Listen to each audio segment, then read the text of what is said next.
UGC के जो rules आए हैं अब ये 2026, इसके बारे में आपके क्या विचार हैं? जब डिस्क्रिमिनेशन लिख दिया एक बार, ठीक है, पूरा एक पैराग्राफ लिखा हुआ है और डिस्क्रिमिनेशन वाले पैरा में लिखा हुआ है साफ साफ religion, race, caste, gender, place of birth, disability और एनी ऑफ देम 6 हैं।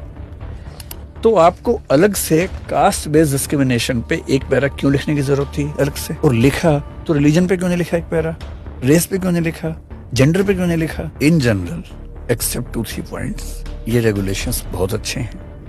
2012 के रेगुलेशन से काफी बेहतर है, इसमें कहीं कोई इफ्स एंड बट्स नहीं। इसकी जरूरत थी, एकदम जरूरत थी। जो क्रिटिक्स हैं वो कह रहे हैं कि इसमें एक इम्प्लिसिट डिस्क्रिमिनेशन आता है कि डिस्क्रिमिनेशन है ही, there is no need to prove it, there it is an existing precondition. Discrimination which is implicit and discrimination can not be a feeling, it has to be an act. Discrimination की भाषा में साफ साफ लिखा है any unfair, differential और बायस treatment और any act.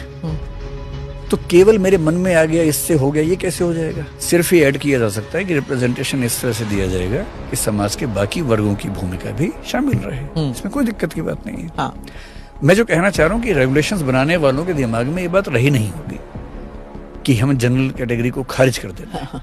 और वो भी जो सरकार इस समय सत्ता में है, वो सरकार ऐसा कैसे कर सकती है? उनका तो प्राइमरी वोट बैंक ही वो है। इंटरेस्टिंग बात है, 2012 में भी ऐसा नहीं लिखा हुआ था, लेकिन तब किसी ने पूछा नहीं, शोर नहीं मचाया, सवाल नहीं उठा। ये ऑर्गेनिक है?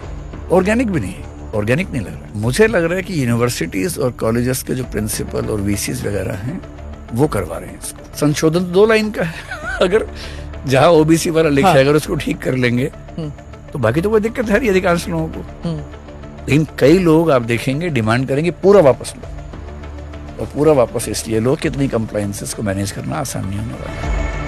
फेक केसेस बोल रहे हैं स्टूडेंट्स। ड्राफ्ट रेगुलेशन में साफ साफ लिखा हुआ था कि अगर कोई फॉल्स कंप्लेंट करेगा तो पेनल्टी होगी, और यदि वो सीरियस हुआ या बार बार हुआ तो उसके खिलाफ और सीरियस एक्शंस लिए जाएंगे। फाइनल रिपोर्ट में रेगुलेशंस में वो हट गया है। मैं मानता हूं कि वो होना चाहिए। पहली बात तो इन रेगुलेशंस के तहत कोई केस होना ही नहीं है। ये रेगुलेशंस अपने नेचर में क्रिमिनल हैं ही नहीं। ये केवल within the university, within the college campus एक डिस्प्यूट रिड्रेसल का तरीका है। There is nothing link to criminal in this.